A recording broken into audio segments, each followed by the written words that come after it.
Changamoto yetu ya 11, Mheshimiwa mgeni rasmi, ni uwepo wa sheria ambazo zimeathiri ajira za wafanyakazi.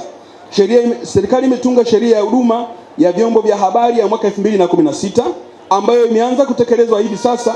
Kuhusu waandishi wa habari, tunatambua dhamira ya sheria hiyo ilikuwa njema ya kuweka tasnia hiyo kuheshimiwa, kuzingatia weledi na kuhakikisha waandishi wote wa habari wanazingatia miiko, sheria, taratibu na kadhalika.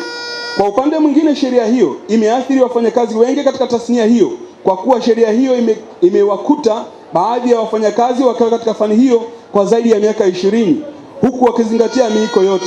Kitendo cha kuwaondoa wafanyakazi katika ajira zao kwa kigezo cha kutokuwa na kigezo cha elimu cha shahada ya uandishi wa habari, yani diploma, ni vyema serikali ingewaandalia utaratibu mzuri wafanyakazi hao wasio na sifa ya kukidhi matakwa ya bodi ya ithibati ya waandishi wa habari, yani JAB, kwa kuwawekea mfumo wao kwa kuzingatia ujuzi, vipaji, weledi, umri kazini na kadhalika. Hali hii imepelekea baadhi ya wafanyakazi kupoteza ajira zao, familia zao kuteseka, na kwa wale wanaotegemewa.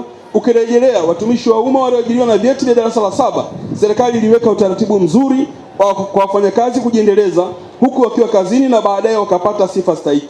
Tunakuomba kwa nafasi yako, ndugu mgeni rasmi, utufikishie kilio hiki kwa waziri mwenye dhamana ya Wizara ya Habari, Sanaa, Utamaduni na Michezo, kwani kuna baadhi ya waajiri wametumia vibaya sheria hiyo kwa kuwaachisha kazi wafanyakazi bila kufuata utaratibu.